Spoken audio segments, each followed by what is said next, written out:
لە تونس کۆنگرەی جیهانی یاخود کۆنگرەی جیهانی ژنان بەڕێوە چۆەوەی جێ خۆشحاڵی بووە کچە کوردێک توانیوێتی بەشداری ئەم کۆنگرەیە بکات و لەو کۆنگرەیەوە سیمینارێک پێشکەش کات تایبەت بابەکەرێنانی ژن وەک کەرەستەیەک لە جەنگا بۆ ئەوەی کاقسە لەسەر شێوازی بەشداریکردنی ئەم کچە کوردە بکەین لەو کۆنگرەیە بابزانین بۆچی ئەم بابەتی هەڵبژارد و زانیاری زیاتر لەسەر سیمینارەکە وەرگین. ئێستا زۆر بە خۆشحاڵیەوە ئەچمە لای ڤێنیسیا ڕەشید کە بەڕێزیان ئەندامی ئەنجومەنی شارەوانی شاری میوشنن لە ئەڵمانیا کە خۆی بەشداری لە کۆنگرەی جیهانی ژنان کردووە لە تونس. خاتو ڤێنیسیا سڵاو لێ بێبانی و باش بێت. ئەمە دەستپێکی گفتوگۆکانمان زیاتر زانیاریمان بیتێت لەسەر بەشداریکردنی تۆ لەو کۆنگرەیە چۆن بیرت لەوە کردەوە بەشداری بکەی لە کۆنگرەی ژنانی جیهان لە تونس. بەیانیتان باش نەرانی بەڕێزان زۆر سپاس بۆ ئەم پرسیارە جوانانە چونکە لە تونس کە بەشداری لەم کۆنگرەیە زۆر گرنگە خاصن بۆ ئێمەی ژنی کورد. وەکو سیاسەتمەدارێک کە لە ئەڵمانیا گەورە بووم ڕێکخراوی نێرگزی خانمانیشمان لە منیشن دامەزران چەند ساڵێکە هەوڵەیەین بتوانین داکۆکی لە مافی ژن بکەین بە تایبەت لە وڵاتەکانی دەریشەوە نەکە لە کوردستانیشە و بە بۆلی ئەوەوە ئێمە لە 2010 کە کۆنگرەی جیهانی مان حازر کرد لەگەڵ کۆمیتەی بڵێن گشتیە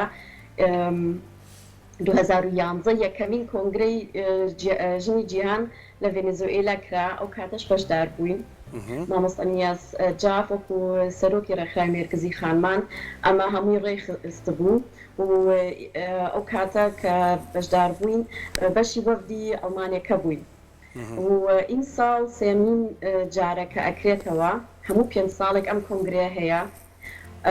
دووەم جار 2016 لە نێپال لە کاتماندوو بوو ئەو کاتە بەداخەوە نەمانتوانی بەشدار بین بەڵام زیاترەوە جێ شانازیە توانین ئین ساڵ تونس جێ خۆمان بکەینەوە وەکو ژنی کوردیش بتوانین دەنگمان بەرزکەینەوە. باشە لەوێشە من بەڵێ چۆن بەشداریتان کرد ینی چۆن توانیتان ئێوە هەڵبژێردرێن یان خۆتان بەتەنگ ئەم کۆنگرەیەوە هاتن تاوەکو بێن لە پێشەوە ئێوەش کێشە و گرفت و مەعاناتی ژنی کورد لە جەنگدا بخەنە ڕوو؟ من دەمێکە لەسەر ئەم کەیسە لە ئەڵمانیاش مەسحابەیەکەم و باس یەکەم و بڵین چەند مشکلێکە هاتۆتە پێشەوە بە تایبەت ژنی یەزیدیەکان بڵین کۆنتینگەنتێکی ئەگە بیرتان مابێ 2015 2014 ئەڵمانیا یەکسەر یارمەتیاندا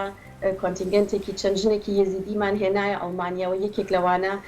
لە ڕێی ڕێکخراوی نێرگزی خانمان و جەنابیش مامۆستا نیاز و منیشەوە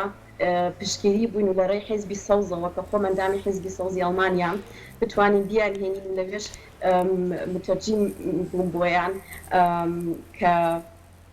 مەحامی گشتی ئەڵمانیا پشتگیریان بوو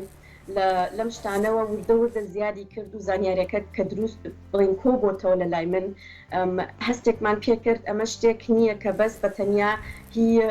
یەک میلەت بێ کێشەیەکی یەک میلەت بێ کێشەیەکی یەک وڵاتێک بێ کە تەهداکردن لە ژنان لە کاتی شەڕە وەکو چەکێک بەکارێت لە مێژووە ئەم تەهداکردن لە کاتی شەڕا شتێک بوو تەنیشت شەڕەکە هەبوو ئەسکەرەکان ئەیان کرد وەکو ئەوەی شتێکە کە سەیری ناکرد و کاچن بۆ دەیەک بۆ شوێنێک هەدایانە کرد لە ژنەکان نەک تایبەت لە ژنیش لە مناڵ و پیاویش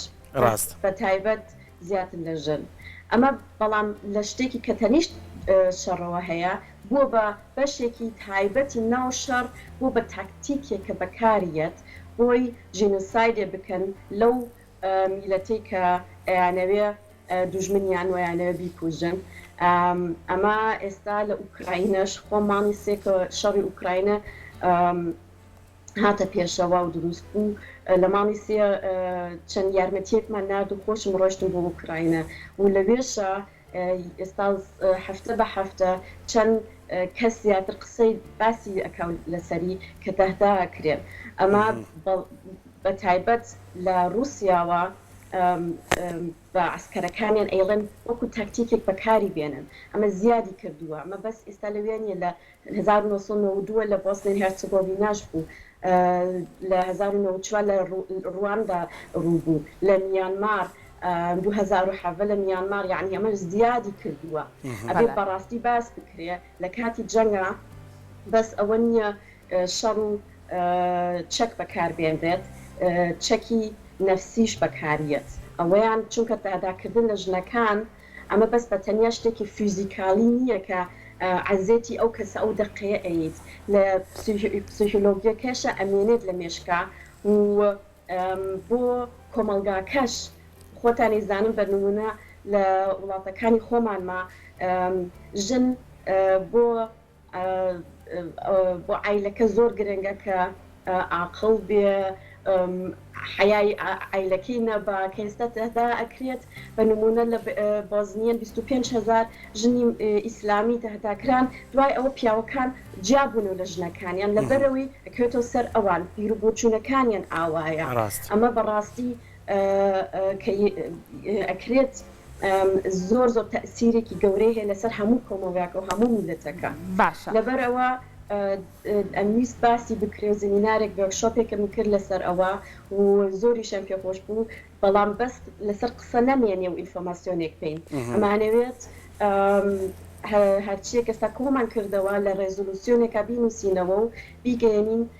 بە دنیا بیگەێنین بە UN بیگەێنین بە وڵاتەکانی باڵا بتوانن ئیشی تیا بکەین و ئەو کێشەیە چارەسەرکەین. زۆر باشە خاتوفانیسیا پێم بڵێ ویستت لە ڕێگەی ئەم کۆنگرەیەوە چی لەسەر ژنی کورد بڵێ چه نەهامەتێکی ژنی کورد بە جیهان بگەیەنیت؟ هەیە یەکەمیان شتێکە ئەبێ هەر باسی کێشە و ئازارەکانیشمان نەکەین تۆزە باسی ئەوەش بکەین چی باش ڕوهاتوە ئەم ساڵانی دوهاتوو چۆن چوونەتە پێشەوە یەکەمیان ئەوێ بە نمونە ئەگە سەیری پەڵەمەنی کوردستان بکەین زیاتر لە 30% کورسەکان ژنیتیان یعنی ئەمە کەم نییە بە نمونە لە ئەڵمانیا هێشتا 11%ین ئەوە لە ئەڵمانیا توانن سەیری کوردستان کرد چۆن باشتر بتوانن بیکەن بەڵام بەداخەوە لەگەڵ ئەوەشەکە چەند چوونەتە پێشەوە لە ئونیڤەرسیتێتەکانمان جامیعەکانمان خوێندکارەکانی کچمان زیاتر بوون لە ڕاضەیە چوونەتە پێشەوە بڵێن تیمی دووگۆڵیمان هی ژنی خۆمانمان زۆر زۆر چوونەتە پێشەوە ئەمانە ڕاست و بەڵام بەداخەوە لەگەڵ ئەمانەشە کوشتنی ژن کوشتن زیادی کرد لەم ساڵانەی ئەخیرا لە وڵاتێکی خۆمانە ژنی کورد بەڕاستی ئەمە وشەیەک هەیە بەعام پێڵێن فێمیسید یعنی کوشتنی ژن لەسەر ئەوەی لەسەر ئەوەی کە بڵێن عیلەکەی بەدڵینە چیەکە حەزی لە کوڕێکەکە ئەچێ براکە ئەچێ کوژێ وێ بچێ ئیش بکە باوکێ چێ کوژێ یعنی ئەمە زیادی کرد بێ باسی بکرێن و بیری لەکەینەوە بۆچی عنی ئەمە لە چیەوە هاتووە لە پڕ وا زیادی کردو بۆچی یعنی بیدۆزینەوە گە نەیدۆزینەوە باسی نەکەین ئەمە ناتوانین چارەسەریکەین لەگەڵ ئەوەشە مانەوێ کچی کورد بتوانین بە قوتیان کەین وا بچنە پێشەوە کە باوەڕ بە خۆیان هەبێ چونکە فێمینیسموس یعنی چی فێمینیسموس یعنی ئەوە نییە دژی پیاوە بین فێمینیسموس یعنی ئەوەیە هەموو ژنێک بتوانێ هەموو کچێک بتوانێ بە توانای خۆی بخوێنێت بچێتە مەکتەب جامیعە بکە ئەگە قەرار با بێ ئیش بکە ئیش بکە ئەگە قەرار با بێ شوو بکە با شوو بکە یعنی ئەمە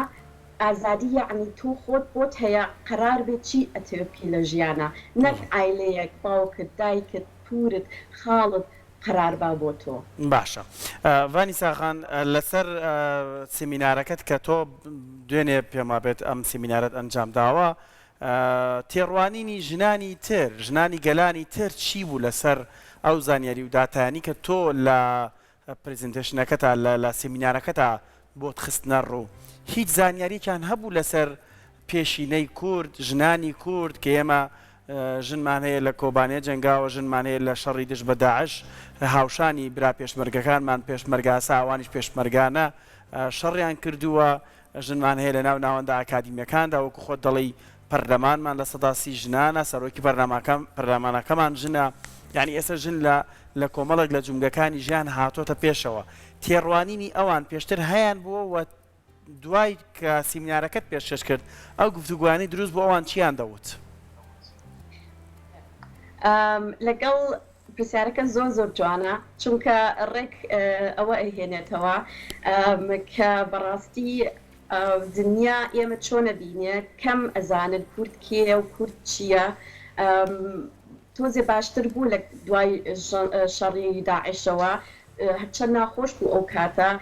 باشێکی تیا بوو کە ئێمەی کورد لە دنیاە دیار بووین نەک بەس دیاریش بوون بە باشی دیار بووین یعنی بە شانازیەوە خەڵک وشەی پێشمەرگە بەکارێنێ بەس ئەمە هەمویان ئەمە کەمێکە کە ئاکتیڤە و جەریدا خوێنێتەوە و زانیاری دنیای تۆزێک هەیە ئەوانی تر بە تایبەت من لە ئەڵمانیا زوو زمیناریش ئەەکەم لەسەر کورد باسی کورد بە عامەکەم لە مێژووەوە لە دینەوە لە سیاسەتەوە باسی هەموو شتەکانی یەکەم عینەن ڕیاکسیۆن هەیە وەکو ئەم جارش کە لە زمینارەکەیە کە باسی ژێزیدەکانم کرد باسی ژنەکانی ڕۆژاوام کرد باسی هێزی پێشمەرگەی جنەکانیشمان کرد کە لە سلێمانین یعنی کە باسییانەکەین و پیشانیان دەین کە بە ڕسمە کە بە ئینفۆرماسیۆنە دنیا وازانی ئێمە تۆ دواکەوتوترین وەک لە ئەفغانستان یعنی ئەمە کە پێیان ئەگەیەنین ڕەیان لە 180 ئەگۆڕێت یعنی زۆر گرنگە باسی بکەین بە نمونە ژنەکانی ڕۆژاوا لەوانیش کرات هەداکران بەڵام لە ڕۆڵی ئەڵمانیاڵی ئۆپفە لە ڕۆڵی ئەوەیە دەرچوون کە بەس پێیان بکرێ چون چەکیان گرتە دەستی خۆیان و چوونە ناو شەڕەوە کە ئاوە ئازابوون و چوونە ناو شەڕەوە ئەوە دروست بوو لای دوژمنەکانمان لای داعشەکان لای ئیسلامیستەکان لە مێشکیانە دروست بوو کە ئێستا لە بە فیشەکی ژنێکی کورد بکوژرێن ئەمە نەک ناشنە باشتەوە یعنی تەواو هیچ نامێنێ بۆیان یعنی زۆر ئەمە جێ شانازی و گرنگە بیگەینی بە دنیا یەکێک لەو نقطانە بە قۆتکردنی کچوو ژنەکانمانە لەو ڕۆڵەیە بێنە دەرەوە کە بەس شتیان پێ بکرێ یەکێک لە نمونونەکان ژنەکانی ڕۆژاوا بوون یان پێشمەرگەکانمان یەکێکی تر لەو بابەتانی کە پێم خۆشە لە زاری جەنابتانەوە بیزانین لە نێو ئەم سمینارەدا ینی لە هەر چوار پارچەی کوردستانەوە نوێنەری تێدا بوو یان ئێوە وەکو کوردستان و بەشداریتیان تێدا کرد ئەگەر تیایدا بووە ئەوان بابەتەکانیان چی بوو ئەگەر تیای نەبوو بۆ چی ئەوانی هۆکارەکی بۆ چێگەڕێتەوە تایە بوو بە جێ شانازیشەوە دەیڵێم ئەمە 2011 کە لەوێ بووین کوردی باکوور بەشدار بوو لەوێ یانویت وست قساکەن بۆ هەموو کوردستان وتمان شتیوانە ناتوانن ئێوە بۆ ئێمە قسە بکەن هەر چۆنە ئێمە کوردین بەڵام هەر یەکە لە چوار پارچی کوردستانین ئێش و ئازارێکی خۆمانمان هەیە هەر یەکە کێشە مشکلی تری خۆمانمان هەیە بە نمونە کە سەدام ئەنفالی کرد ئێمە چەند ژنێک و کچێکی گەنجمان ڕفانیان هەتا ئێستا نازانی لە سعودی عەرەبستانن لە کوێن ئەو کچانەمان و ژنانی جیهان یارمەتیمان بن بیان دۆزینەوە ئەمە ئێش و ئازارێکی خۆمانە کوردی باشوورە کە هی باکوور ناتوانێت بیزانێت لێرەیە کە ئین ساڵ یەکەم جارینە کە توانیمانە وەفدێکی کوردستانی گەورە دروستکەین ئەمە لە پێشە ئیشێکی زۆری تیاکرا کە هەوڵمانە هەموو چوار پارچەی کوردستان ژنەکان تەجێیان بکەین بەشدار بن و لە کۆبوونەوەیەکی زمینارێکی ئۆنلاینمان کرد کە لە هەر چاپاچێ کوردستان یەک میلیۆنەر چونکە کۆنگرەکە وایە 5 کەس بۆی هەیە هەموو وڵاتێک 5 کەس بۆی هەیە بنێرێ لە ناوەفدەکەیە کە دەنگیان هەیە لە کۆبوونەوەی جەنەراڵەکە یەخی ڕۆژە کە ڕێزولوسیۆن و شتەکە قەرار ئەیرێ خوابێ دەنگ بیرێ ئەوانی دەنگیان هەیە هەموو وڵاتێک 5 کەسی هەیە کوردستانیش ئەمە یەکەم جارە لە کۆنگرەیەکی جیهانە کوردستانی گەورە بە کوردستان وەفدێکی خۆی هەبێ و هەر چوارپاچە کوردستانیش بەشدار بێ یەکێک لەوانە بۆ باشوور منم باکوور دانەیەکی هەیە ڕۆژەڵات و ڕۆژاواش دانەیەکیان هەیە و ژنێکیش کە لە ئەکسیرە لە لیبانۆنەوە ئەژی ئەوە پێنجەمین کەسمانە و مامۆستا نیاز جافیش نوێنەری عێراقا وەفدی عێراق بەڵام بەداخەوە وەفدەکە خوا بێت زیاتریش بێ وەک لە بەس ئەو 5 کەسەی کە دەنگیان هەیە بە نمونە بە ژنەکانی باکوور توانیوانە 58 کەسن 58 کەس ژنەکانی ڕۆژاوا لە 20 زیاترن ڕۆژاڵات 11 کەسن یعنی باشوور زۆر بەداخەوە کە لە ماڵی دوانزەی پارەوە بە چەند ڕێکخرا و لایەنێکی تری کوردی باشوور داوامان لێکردن من ژنی کورتکایە وەرنە پێشەوە با ئێمەش وەردێکی گەورە بین لەوێ بەشدار بین چەند زیاتر بین ئەوەنە بە قۆتترین بەڵام بەداخەوە ئێستا باشوور بەس مامۆستا نیاز و منیم کە یعنی لە کۆنگرەکە بەشداریشین و ئاڵای کوردستان هەڵەکەین و بەس بە تەنیا بەڕاستی لە ڕۆژی یەکەمە هەموو جارێ کۆنگرەکە بە خۆپیشاندانێک دەست پێەکە لە وڵاتی کە لەوین لە پایتەختەکە خۆپیشاندانێکمان هەیە لەو خۆپیشاندانیا بەس من بە تەنیا ئاڵای کوردستانم هەڵکرد ئەمە زۆر بەداخەوە بەڕاستی گلەیەکی زۆرم هەیە لەو لایەنەی کە پێمان وتم بێ نەگەڵمانە نەهاتوون هیوادارم گرنگی ئەم کۆنگرێ بیبین و بیزان و دوڕۆژ تەنیشتمانەوە بنوبەیەکەوە بە خۆتر بین باشەکەواتە خات و ڤانیسیا ئێوە توانیتیان لە ڕێگای پێشکەشکردنی ئەو سیمینارەوە تێڕوانینی ئەو کەسانی کە لەو سیمینارەیە بەشدار بوون تێڕوانینیان بگۆڕن بەرامبەر بە ژنی کورد بەگشتی بەڵێ زۆریش خاستن کە لەو ڕۆڵەی ئۆپفەرە و لەو ڕۆڵەی کەشتمان پێ بکرێ دەرچین لەو بۆ ئەوەی کە بتوانین کە ژن زۆر گرنگە لە کاتی ئاسایش و لە کاتی شەڕیشە ژنە کە ئەتوانێت بەڕاستی یعنی خاستن ژنی کووردە کە ئیبینیت لە مێژووی خۆمانە ژنی کورد بووە کە دایم پشت میلەتەکەی گرت بە یەکەوە بڵین کۆمەلگای ئێمەیە بڵێت و نەیڵێت پیا سالاری ئێمە پیاو لە پێشەوەی لە پۆزیسیۆنی بەرزایە قەرار ئەیە بەڵام ئەڵما قسێکی هەیە ئەڵێت لە پشت هەموو پیاوێکی بە قۆتەوە ژنێکی بە قۆتر هەیە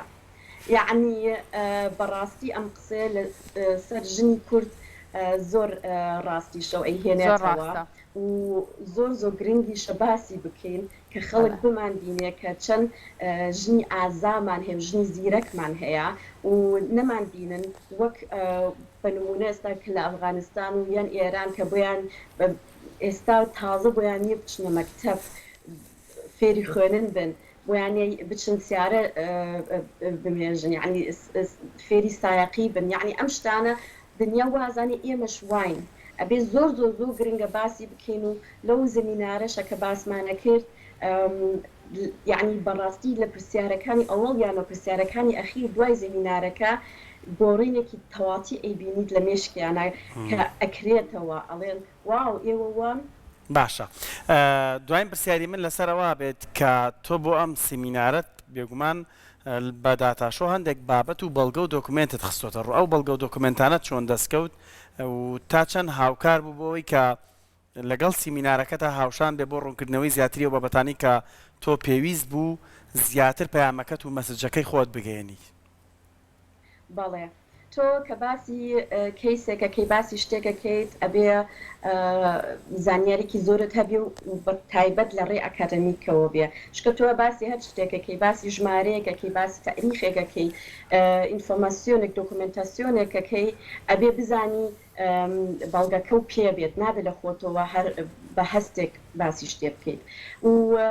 لێرە لە یونیڤرسیتێتی ئینگلتەرا و یونیڤرسیتێتی ئەڵمانیا بەشی هین هەیە بڵێن بەشی چی پێڵم بە کوردی سەیری کاتی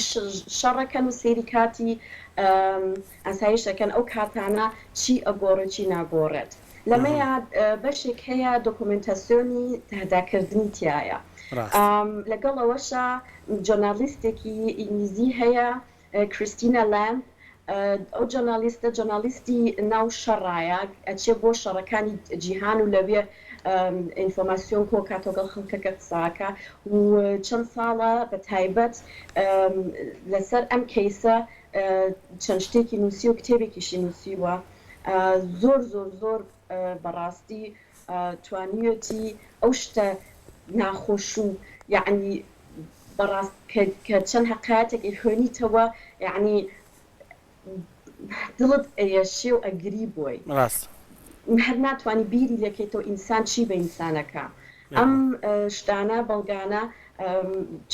ناڵم چەند ساڵێکە لەو کەیسەیەم ئیشی تیاکەم کە کۆمان کردوتەوە و وەکو لە ڕێی ئەکادمیکەوە خۆشم خوێندکاری زانکۆم لە ئەڵمانیا سیاست و قانونە خوێنم لەوێش عینەن شتەکە باسی هەر چێگەکەیتەوە تۆ شتێک بنووسیتەوە ئەبێ بەڵگەشت هەبێت